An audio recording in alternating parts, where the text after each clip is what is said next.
Okay, I'm not sure if we're live yet, so hold on a second, people. If you are watching right now and we are live, you can let me know because the one thing about using Zoom is that you never know if you're live when you're live. So it's kind of a crazy thing. But let me find out if we're live really quick here. And in the meantime, in case we're live, I'll go ahead and introduce my guest. Today we have Kelley O'Brien. She's the director of social media for Krispy Kreme. And I'm just going to assume we're live right now, Kelley. Is that okay with you? It looks like it is. Sure, I'm good with that.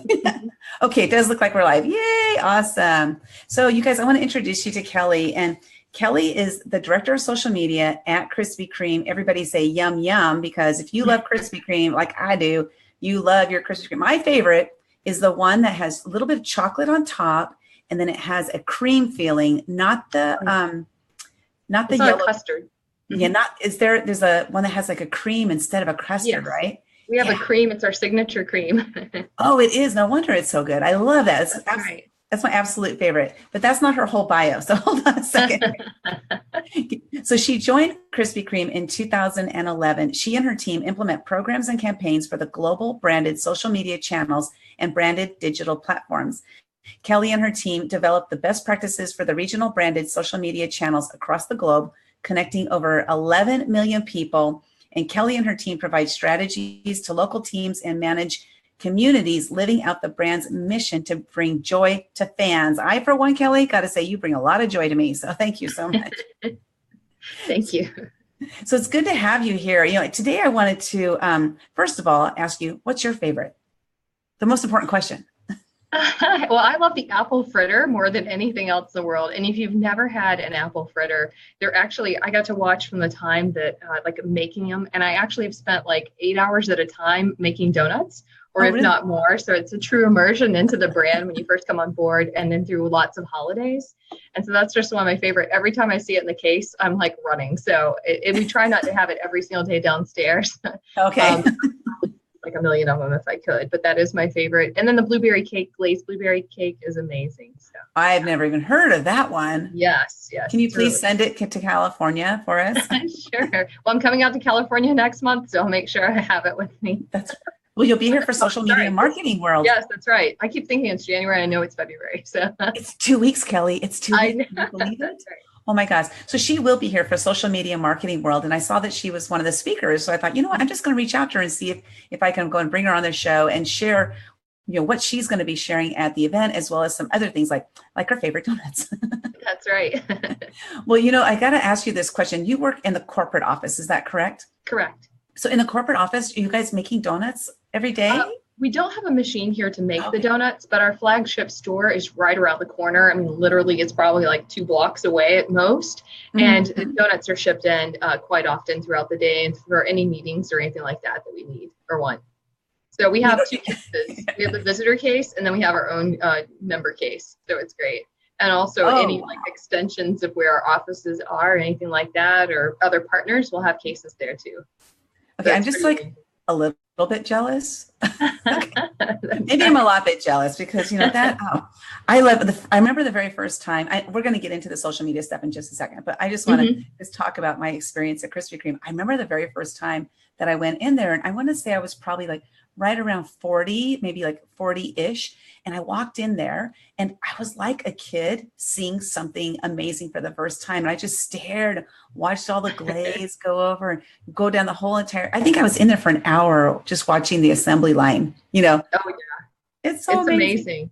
We call it internally, and sometimes you'll see it on some of the stores. It's called a donut theater. We like to call it that because imagine it's kind of like the curtain of glaze, the waterfall of glaze, encompassing all the donuts. So it's just so amazing to watch that being produced. And it's funny. Sometimes you'll see like imperfect donuts coming down the line just because something happens, they don't raise right or something like that, and it's like you want to eat those too. They're just so amazing just to have them, and this aroma. If you stand in a donut shop long enough in one of our shops, you'll be like, it's just so enticing just to smell it. So I find it incredible. Well, I've that's tried to funny the decorate way. too. Oh, sorry. Oh, no, you try to what? I've tried to decorate too. And some Valentine's days and some other times I've decorated donuts and it's fun. I haven't decorated in probably about 2 years, but it is absolutely hilarious to watch me try to decorate because that's not my forte. Oh, But I not get mine either. I've had a chance to like do the whole twist that you do at the end of the donut to make the icing spread thin and spread across. And it's just an amazing process to watch. You almost need to be a craftsman, artsman to be able to do it. It's amazing. Yeah, the donut crafts people, right? That's right. So when you first came on to Krispy Kreme, what was your reason for applying there? I guess would be the first question. Like, why Krispy Kreme did you apply there? Well, I had heard about the brand my whole life, and I was actually recruited because of some of the work I had done in other industries, and just people had seen some of the unique things I might take social media to the next level. And I like to challenge platforms, and I like to challenge my industry to rise the bar a little higher. And so it was an opportunity to take a smaller brand to the footprint size and really expand and make it look much larger. And that's where the growth story comes in and the opportunity for growth. And I had audited, of course, all the social channels on the back end. And I was like, look at the opportunities and look at how many people beyond my passion for the brand and my experiences personally, I looked at the wealth of opportunities to really take a very beloved brand and a brand where people were very close and engaged to it. Not that that gives you a level up or leg up, but it was a wonderful opportunity to say, you know what, there's a lot of love. How do we harvest all the love? And then what do you do with that and turn it into also great relationships and great experiences with people? So that was one of the things. And also just the fact you could see that we were just touching the surface a little bit with just having a presence. Wow, I love that. Wait, now you've been there, what, 7 years now? 7 years in May. How come you're not like weighing 300 pounds? Do you not eat any donut? Or do you exercise really hard? Well, I actually play a lot of sports too, but I eat like one donut a month or 2 donuts a month, maybe 3. I've had one setting where I've had like 4 or 5. It's all a treat whenever you want it to be the right treat. But also our donuts don't really have as high calories. It's a perception sometimes that people have. Like an original glaze is only 190 calories. It is? Yes, that's right. Isn't that amazing? So I could add that into my normal calorie count a day. Yeah. But how can you have just one? It's like a potato chip. You can't eat just one. That's right. Well, okay, what's the most number of donuts you've eaten in one sitting? I've had 5.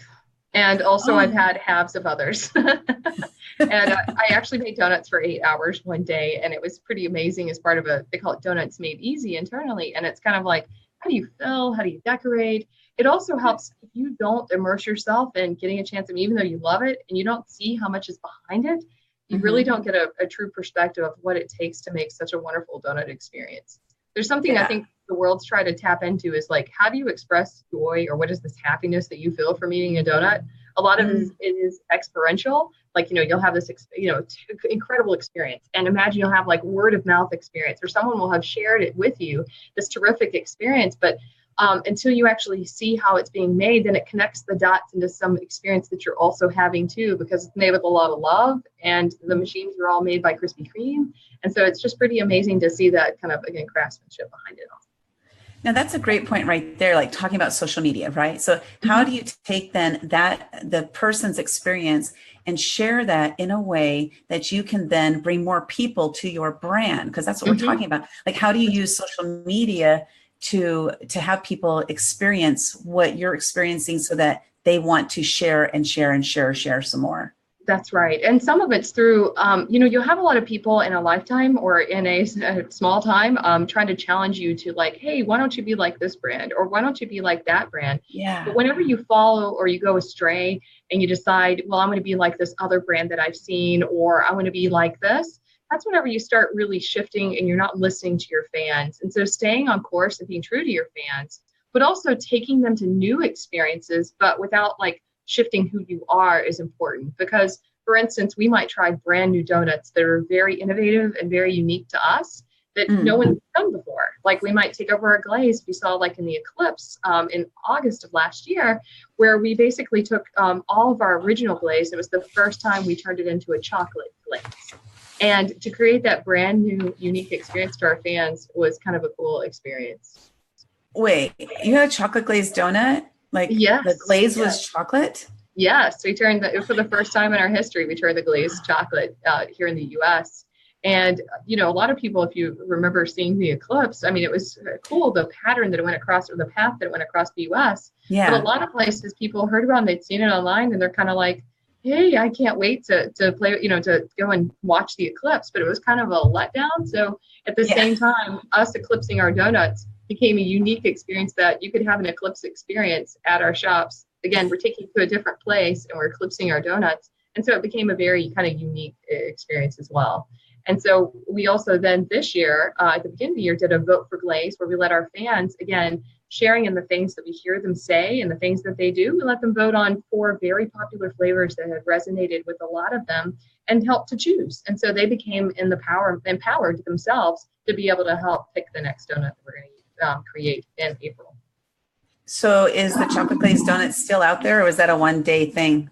It was a one-day thing, but stay tuned. There's lots of demand for that, so you never know. I bet. Do they just like add cocoa powder to the glaze? I mean, how do you make a chocolate glaze? It's a unique formulation, but it's basically you take our current formulation and then, and we've had lots of research on it. We have food scientists that have definitely been working on that. They're innovative chefs. So it's pretty cool to see that process. It's, again, they beyond the cocoa, but it's actually formulating it to best fit our quality and to make the glaze look as beautiful as possible too. Well, let's talk about, if you don't mind talking about that product testing, right? So you guys had this idea, you thought it would be cool. Let's put it out there. Let's try it out. Let's see what the people think. And then we'll pull it. And then what do you do at that point? You then talk about it, decide whether it's something that's good enough to bring out again. And then what's the process to then launch it? Well, in some cases, it's like if you see maybe in a test market, we might have something running out there and see how people like it and to see. So that's what we had done in a local market here in North Carolina in a cool flagship store. We decided to make the donut and just to see during certain hours if people wanted to try it hot, for instance. And so we tested it for the first time as a hot chocolate product. We don't call it hot chocolate, for instance, but served hot. And we advertised the times that people could come and try it, and also knew that we might run out at a certain time. But basically organically did it, except for we did a few social posts and all on Facebook, really, because of just the geo-targeting, and also did an email push to the small fan base of people. And we had people waiting in line for hours, and it became like this just phenomenal event. Wow. And so then the word of mouth power kept spreading and spreading, and the more people started spreading, we didn't want the world to get confused about it. So we didn't really do any press about it or any kind of releases. We kept it very, very local, and it started spreading. I mean, more people started talking about it. And then it's like, you know what, this does seem like it's a good idea, and it's a good opportunity to spread to the world. And we can do this. And so that was a good kind of live test for people. And we did that months before we actually brought out the chocolate glaze. Oh, okay. So then you pull it off the market because you're doing like a one-time thing. And then what's the process then for maybe like for the marketing? What's the campaign that goes into the next step to like launch it full on? Like this is going to be one of our donuts. Okay. So for that, basically what we did is we planned out kind of our full comp plan, and we looked at, what makes sense from a timing. And usually we looked at, what we had put into it in the teasing part, and then how do we amplify it even more? We also based upon other campaigns and their performances and just the general KPIs that we had set and where we wanted to establish. And then also looked at, can we meet the demands by the volume that we have created? Because we found a precise time to post that made sense. It was actually going ahead of a trending hashtag, and we just posted it out there. And we're kind of like, you know what? It's before the world's talking about it right now. And our planning and the creative, we also had tested creative in that test that we had done. So we realized that creative was perfect. It worked exactly the way we needed to. We just needed to fine tune because of some confusion that we had picked up. So once we got the creative picked up and we had that all flighted, then we also made sure we had our media plan in place, our paid, our owned, and our earned. And in the instances where we needed to maybe pause the paid because there was so much earned chatter or there was so much owned spread, we held the paid until we could get the green light to go, or it made sense to go with any paid. At the same time, the rest of the way that we planned and prepared, we just knew it was going to be scalable. So if we have like one shop or two shops that are participating, we knew we were going to scale it up to 300, but understand that maybe not all will produce or all will be a part of it. It's just, and then we let some of our franchisees, or we let all of our franchisees opt in. And so those that felt like, you know what, we're going to do this, and we're all in, they would be a part of it. And so that's how, once we learned who was all in, that's how we could scale to make it even a larger portion of the plan. And then as part of it, again, like I said, the assets developed, having them all printed or having digital assets that go on all of our location pages make complete sense to just kind of plan it out as we go along. Then also looking at what we wanted our anticipated reach to be, again, based upon demand and volume and gauging that out. And then also we knew that a 2-week window would make complete sense for us to be able to talk about it during that time, because it was a summertime event. And also, with back to school, so many other things that are happening. There's so many other conversations that were happening at the time. It's like finding that perfect window to actually have it out there as an announcement. But then how do we sustain it during that time? So as part of the communications planning, just making sure we had enough relevant content and enough that would actually break through algorithms successfully. And we know, of course, what content performs best. It's what's true to us. And so we looked at, this makes sense. This is spreadable for influencers. We picked a handful of influencers ahead of time. They weren't paid influencers at that time. They were ones that we gave them a cool shirt that we had. It was a shirt that was Eclipse 2018. And I gave them a little package of things to take with them. And so once they had that packet, they could be some of our best spokespeople for, if you will, for the event. And a lot of them started talking. One of them we had actually seen, we had picked him up because he had been chasing one of our big events that we had. He literally drove for 3 hours round and round in circles watching the line at one of our stores, at one of our events. Wow. And he kind of had a day in the life of Krispy Kreme. So it's pretty funny to see. So use very passionate fans like that were willing to have fun and want to have a great experience. That's so awesome. I love that. You drove around for 3 hours. I know. How do you guys decide how much ad money to spend? And do you do Facebook ads only? Do you do Google ads? Google AdWords? What do you guys spend? What do you use the ad spend on? So we use it. So we look at a balance of what makes sense of what's our potential reach that we might have, or a benchmark of impressions that we want to reach based upon previous campaigns or based upon attachment from other previous offerings or events or things along those lines, just to make sure we were at X bar once we had done X paid or X organic. And so looking at that, that's where we kind of gauge this is what we should pay. We also weigh then that we know maybe there's sporting events happening or there's some seasonality that we might be competing against. And so to break through, we look at potentially what partners make the most sense, the targeting making sense. And then we gauge that budget based upon priority level of that product or that event. And some we may go, hey, you know what? This is a brand new product. It's new. So we know that if it's, we've never had it before, we don't know where it may go. So we might plan to ramp up even more at first. And so we buy on Facebook, do all kinds of other digital banners, Twitter, Instagram, Google search. There's certain things, though, that make sense. They're better for AdWords just because of the fact that, fundraising, for instance, we know a lot of people are interested in doing fundraisers, but doing a lot of social posts about it, you're not going to reach people at the right time, the right place. It's a specific audience. We can and we will do paid Facebook ads for fundraising, but it's not a general message for a lot of people because there's people that are interested or there's potential fundraisers.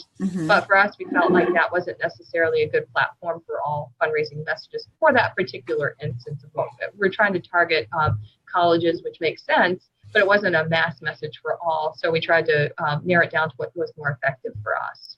Then when it comes to a lot of event targeting, so if we're doing events, we're event related, one-day events, it makes sense to be on Facebook and use all of our locations and target around all of our stores and keep it around a radius that makes sense. Because we know some of our fans will drive 4 hours, but we don't want to cast the net to the world. We want to geo-target and kind of make sure it's localized at least within a 5 to 10 mile radius around a location. And then from there, we just kind of grow as we go. That is so amazing to have a product that people will drive 4 hours to eat. Don't I know? It is. It is. I've seen people also wait in line for 3 hours again. They'll drive 2 hours, 3 hours. We had the best story probably about a year ago that I heard. I've seen a lot come out in this year too, but this couple decided, they want to get out. They want to get out in the middle of a snowstorm, have a great time. And they walked to one of our locations. And unfortunately, the snow was so bad. They had actually walked 30 minutes. And it was about a 3 to 5 mile walk in the middle of what would be about 15 inches of snow. And to imagine that they walked and then our store was closed. So we saw and they'd posted and they were like, oh, how sad is this? Because we can get a chance to really alert the world at that time. We were trying to get there, but we just weren't sure when it was going to close. So after we had seen their story and that they walked, we never closed, but we had to. It's just the weather conditions were so bad. We invited them back though and did a special donut date just for them, and we reserved off part of the restaurant just for them as well. And so it became very cool. It was a chance that we had tables set up, and we had placemats and everything else that were set up just for them, and made it like a romantic setting, because it was just so great that they would be willing to do that in the middle of a snowstorm. So if we do things like that, it's good to kind of do something unique in store for them. To give that customer that experience, like they'll be, they were already a Krispy Kreme fan, but now they're like a multi raving fan, right? I mean, yes. and that, that's a great point right there, because that one story right there also makes other people say, Krispy Kreme cares. Like, they actually really care. It's not only about making money. And that's true too, because you guys have this amazing fundraising program that you put on. And do you want to share a little bit about the fundraising program and how it has done for the company? Yeah, it's funny. We don't have the actual start date for it. We believed it started in the 1950s, looking at historical documents. And so imagine throughout time, and the way that it's actually done, it's very simple. We have, you sell fundraising cards, you have donuts to sell as fundraisers, and coffee, and then these other little certificates. And so it's like very few items that, we sell, but people can actually just take it and do it in 24 hours without having to do a lot of legwork to be able to get it done. They could actually plan a fundraiser and plan out what their profits are going to be. We've had profitability calculators and all kinds of other forms. And basically they can decide, you know what, I'm either going to prepay by as much as I could imagine to sell, or either we can help plan with them and help them forecast what that projection could be. Or if they have a goal in mind, we also have a dedicated person now that is just literally is at a call center. You can call at any time and talk to a live person that's like helping you figure out what's the best fundraiser for you. And historically, we've worked with community organizations, with schools, and any kind of other organization that's like a 501c3 ready organization, and also even corporations that want to do a fundraiser for some other philanthropic kind of group. And they will we'll just give them very simple paperwork to fill out. It's, again, a quick process. And then they can have that fundraiser turned around within less than 24 hours. They can have it within the same day. But if they're going to order tens of thousands of donuts, then it does help to have a little bit of a time, a little bit of a chance to put it together. And in some cases, in some markets, we'll deliver it to people.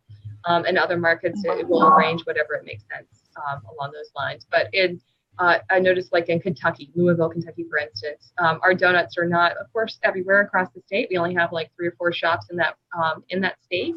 But some fundraising groups will drive an hour to be able to sell the donuts for their band or for their organization. And it's the one time Krispy Kreme's brought like once a month or once a year to their group. And so it's, again, people will drive quite a distance to be able to bring it out there. And we've seen some groups too will drive 3 or 4 hours to do that as well. It's kind of like bringing donuts to the masses for a good cause. And the stories that you hear, like people are able to send like their bands or their choirs or whomever on great experiences and tours that they couldn't necessarily be able to do it without it. And in one year, I think or the last year, I think it was like $35 million raised in fundraising. So it's pretty phenomenal. And that's across the 311 domestic stores. So again, just imagine that. That's a lot of donuts. Yeah, it is. Well, I've done a lot of fundraising for the last 18 years. I've done fundraising events for various causes.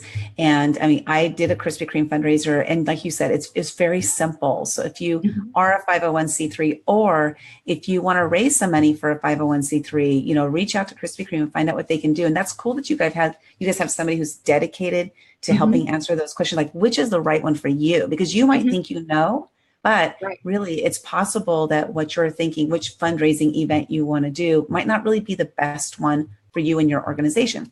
So definitely reach out. You guys find that out. Seems like I have a couple more questions here. When is Krispy Kreme going to do a Super Bowl ad? I could totally see.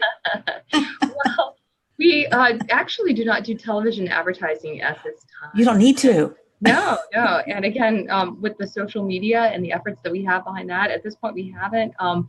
Super Bowl is a great reach, and it's, again, wonderful opportunity to be in front of a lot of people, but we necessarily haven't looked at doing a lot of media buys like that. And again, we get lot of traction from social media and digital as well. We do some out of home. You'll see a billboard here maybe, or you'll see some unique bus signs and train signs and things like that. But nothing in the foreseeable future that I've seen, but maybe it could. I'm not saying it couldn't happen, but possibility. I don't know, but for some reason came to mind a donut wrestling contest, like like mud wrestling, but for donuts. We have a lot of wrestlers that love us and that will talk to us. And it's funny, you'll see like the WWE SmackDown or something like that happening, and all of a sudden you'll see Krispy Kreme pops up. And then all of a sudden, there we go again. It's kind of a funny thing because in general, our brand gets, there are 3 mentions per every minute of our Krispy Kreme across the globe. Wow. And imagine then when certain sporting events happen or certain relevant events happen, we don't insert ourselves into that. It's just that sometimes our fans bring us into it. It's not like we, it's like people will bring us to that event. And also when like NFL, for instance, we partner with the Carolina Panthers here in North Carolina. But then there's other partnerships that we have like Denver Broncos or other sports teams across the U.S. And sometimes that's with a franchisee. Right now we're doing a big hockey kind of a partnership right now with the Vegas Knights. And if you see anything about that, we just, again, it's a very young team that just started out, and we've been giving out like for shutouts. We'll do certain giveaways and donut giveaways. And it's so wonderful to start out with like a franchise group like that, and then just keep building. And then you see it's already there on social, or it's building a social presence. And watching those go together is an amazing experience. It's kind of like, again, with the Panthers, they used to be, or they may still maintain this title of being the number 2 social NFL team in the country. And so you'd watch them and you watch this engagement and you attract so many, a new audience, and they become like rallying fans that every time a football game comes on, they're right there on social and they're cheering along. They're wanting you to play. And so there's so many opportunities like that. It's like, ooh, this is like, a fun moment. And across the globe, we see that happening, whether it's the World Cup or whether it's like the NFL in the UK or any other significant event. It's all of a sudden, it's like fans bring it there, or they interact with us at that moment. I haven't seen one in the past years that I haven't seen like a significant event somehow that we haven't been brought into it. So it's a lot. It's amazing. Even like I think Miss America too, or one of the Miss America contestants, she started tweeting out and she started like talking about Krispy Kreme as part of one of her platforms. And I was like, oh, this is just amazing to see, because then it's unaided. It's just her love and her passion. So to see that, it was like, it's different. You'll see like, again, people you would not expect would be so passionate about just things that they talk about top of mind, and to see that play out in real life is great. It's something you just can't necessarily, it's authentic, and it's authentic to us. And that's really key, right? That authenticity. Mm-hmm. So what recommendation would you have for someone just getting started in a business, or maybe they've been in a business for a while and their social media is not really that engaged? What recommendation would you make to help them boost that engagement, or at least start it kind of on a trajectory so there's some momentum behind it? First I would say always having someone to, whether it's a friend or a friend in the industry, and it doesn't have to necessarily be a big financial commitment, or it can be, but you can look at somebody just to do a complete audit, and also watch and listen from your own point of view, get a fresh set of eyes to come in. And even if you're not following a formal audit, making up what you might be like, well, how do I like my favorite brand the way, and why do I like my favorite brand? How do they engage with others on social? And how can I bring that in, again, relevant to my brand that makes sense? And then do testing as you decide you've audited it. Now you're kind of like, what, maybe it was the messaging, maybe it's the creative, or maybe it's the time of day, and use native tools. And there's a lot of inexpensive tools or free tools that are out there that you could use and say, this is not the best time for me to post. This is not the best resource for me to be using at this time. Or, I've got a one-store shop, a boutique that I'm starting out. It doesn't make sense for me to create a Twitter account at this point because I don't have enough content to generate or yield that constant conversation. So maybe I'm going to start out on Instagram and Facebook, or I might just start on Instagram, for instance, and build one presence at a time, or build 2 presents at a time, but not go in and be like all gung-ho to like create 5 or 6 different accounts that you can't keep up with, because you might overwhelm yourself. I always tell people that first you're going to look at how much content can I commit to, how relevant can I commit to being, And then also, what kind of things would I want to say if I'm going to plan out a calendar? What would make the most sense for me in my organization? And then also understand, well, how do people relate to my brand? And I step out, like a lot of times I'll go to conferences and people will say, just give me 30 seconds of your time. What would you do differently about my brand? And so I'll tell them then what I think they may want to do differently about the brand, and just throw out some, here's a quick thing. I've studied it, or I've looked at it, or I have an experience, and challenge yourself to get to where you want to be and what you're proud of. Like, would you even follow your own self? And I think that's very important to hold people to, because if you're not proud of what you're posting, or you're not proud of your presence, then how do you get to what you do feel proud about? But also, don't let your own personal mind and posting and voice take over, because your company might have a different persona or a different purpose. It may be a part of who you are, but you can't force your personality on either a smaller group or the masses. It's just what, test out and feel how people experience you, experience your brand. And a lot of times I see, though, people are very passionate about like causes and their community, and sometimes they start talking in that voice of themselves as an individual, and they forget that they're talking in the voice of a brand or an organization.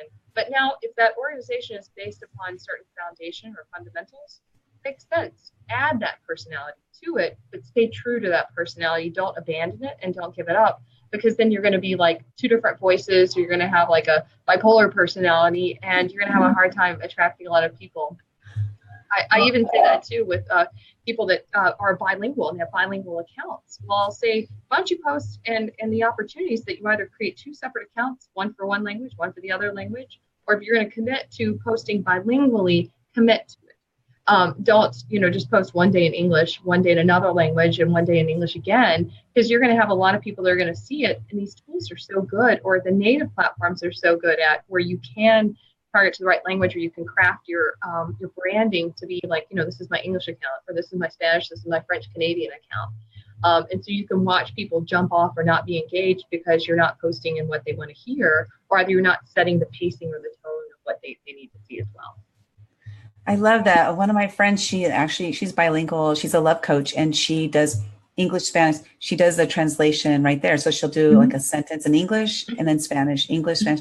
And it's really awesome because as an English speaker myself, I listen and I get to hear her native tongue as well. Yes. And it's really, it makes it more interesting and intriguing to watch her. So I think I love that idea. That's awesome. Yeah, it does really help a lot. Well, when I see you at Social Media Marketing World, I'm going to ask you, I have 30 seconds of your time to share with me what I should do differently with my brand. I love it. Sure thing. Anytime. So is there anything you want to the last thing was the global opportunities and vehicles to match your brand. What is that all about? So, and sometimes if you think about, so we are a location-based restaurant. We're not necessarily at this point, you can't really find other than our merchandise. You're not gonna be able to buy donuts online at this time. We're just not quite there. So if you look at platforms where, for instance, let's see Facebook. If you're not taking advantage of Facebook locations and you're not putting all of your locations out there and creating unique profiles for it, you're doing yourself an injustice for an opportunity to get great organic reach, great reach in a community, building out a community. So that's one instance. In other cases, like for Instagram as well, we have a lot of people that will contact us all the time in our franchise organization, and they'll say, should we create like 5 different accounts for like the San Francisco Bay Area because there's like 5 locations? And it's like, well, first of all, can you commit to unique enough content between those 5 locations that it would make sense to yield, doing all of that? Also, then it's like, well, do you have enough new news that makes sense to keep up, or can you keep it relevant enough and localized enough to make sense there, or to relate to your fans enough? Because sometimes as you think about whether you're a content creator or a content curator, it's totally different to watch people and watch how they respond to you. And you could have influencers, you could have user-generated content, but it has to be relevant to make sense, of course. You wouldn't be showing like images of warming up in the winter whenever it's sunny and very hot outside and using just repurposed corporate images. You would want to have something that makes sense locally for your area. So then if you're going to commit to creating 5 unique accounts, then why don't you create unique enough content? But then imagine you've got to be resourced enough to have that. So in that recommendation, it was like, you know what, it makes sense for you to do a Bay Area account. And at this point, it'll make sense to do something along those lines because you have enough new news in that Bay Area that's different from some of the other markets around you. So then you can maintain that. It's feasible. You set your pacing and setting that kind of tone. Now, for across the globe, too, it's in some cases, people say, you know what, I should probably be on Twitter, and I'm in, I don't know, let's say Malaysia. Well, if the audience is not really there and you use something like, say, Tweepsmap, for instance, and you're looking at how many people are on Twitter in Malaysia, well, you wouldn't want to necessarily create an account that doesn't have a fan base or isn't as active. You would want to first go for the low-hanging fruit that would be, where's the largest base at? Or where's my fan base at, and do find a presence there. And again, there's so many tools that you can see, like who's actually either talking about your brand, around your brand. There's enough to do listening, or we actually tell people, hey, let us do a listening report for you, and we can tell you, what are the top platforms to be on outside of Facebook, which Facebook generally just makes sense for everyone. Yeah. That's for sure. Yeah. And then there's other kind of smaller platforms like Pinterest. We love Pinterest, and Pinterest is great. We have a lot of craveable content, but Pinterest keeps a brand top of mind. But until we're doing e-commerce, for us, unless we're creating a lot of recipe content or content that's relevant for Pinterest, we shouldn't try to be on Pinterest 24/7 because we're not making content that matches that, or either we don't have the budget to create the content that's worthy of being on Pinterest. And you take what you can and work with what you can and the restraints that you may have, or the opportunities that you may have, and try to make it best for that platform. Also, for a while, I would say if you look at our Instagram account, we started from the time I've been here from scratch, and we saw it worked and saw it didn't work, but we had people challenging us like, hey, you should put this content on here, you should put that. And it's like, no, that's not right for Instagram. But it helped from a global perspective to show certain countries that, you know what, this actually works for you, but it doesn't work for us in the way we've developed the brand as a global presence. It doesn't always portray itself right, or it doesn't always have great content, great engagements or a great relevance.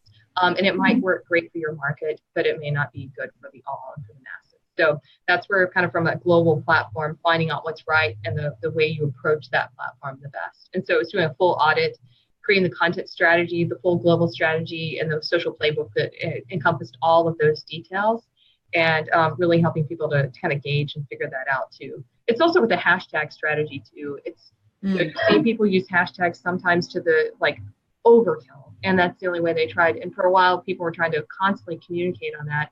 And then even as you've watched that, brands and people have said, you know what, I'm not going to use as many hashtags, or basing kind of what they need to do. And it's kind of correcting for people overcorrect, or they think that that's how they need to be relevant to get the most eyes.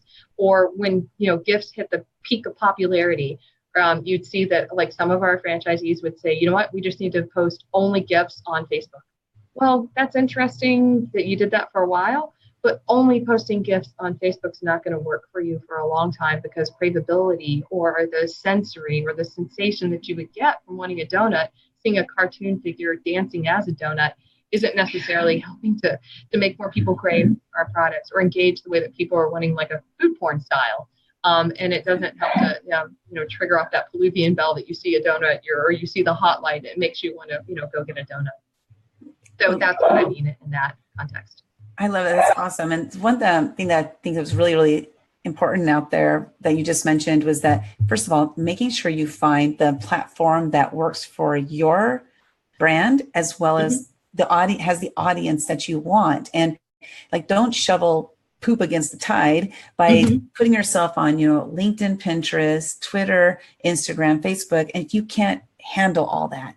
So it's really important, I think, to maybe find one, like you said, one or two that really works, and just hammer them and make those your platform. Is that kind of what I'm thinking? That's exactly it. And there's some that can be great tertiary vehicles too, because for instance, like Snapchat on an event day, using geotag filters makes complete sense while people are in shops, they're having good times, they're standing around, they're engaging. It's like a celebration, but it's not necessarily going to be a traffic driver in some instances. unless we apply that, you have to show your filter, show yourself, and this, whatever you've done, and you stop and you took a post and you sent a bunch of snaps, that's not necessarily going to help drive foot traffic that we're trying to accomplish. So then once we make that investment, the ROI might not make sense if we're working with a lower budget. So try to look at how do we prioritize the channels that we're on, that we can be on more, but we don't have to be dedicated to be on them all the time. It's kind of like our YouTube strategy. You'll see us like we've been constantly posting content, and for a while it was like, oh yeah, let's show a new store opening. Well, new store openings are great and they're wonderful, and it gave us a chance to use like young talent that were like either in high school or college that were just basically like, hey, I'm a new videographer and I want to show you what I can do, and they would capture a moment. But most people want to see more of the donuts, not necessarily like watching people standing in line. That's not the same thing as them experiencing it. So kind of changed our positioning on that and went toward creating the more relevant content that made sense and what we could again afford within restraints and budgets along those lines. Oh, fantastic. I love it. I love it. I can't wait to meet you in person in 2 weeks. And how can people get in touch with you if they're interested in reaching out? Sure. Directly on Twitter, it's Kelley OB, KELLEYOB. And if you leave off the E, you'll meet one of my friends that we've met through Twitter.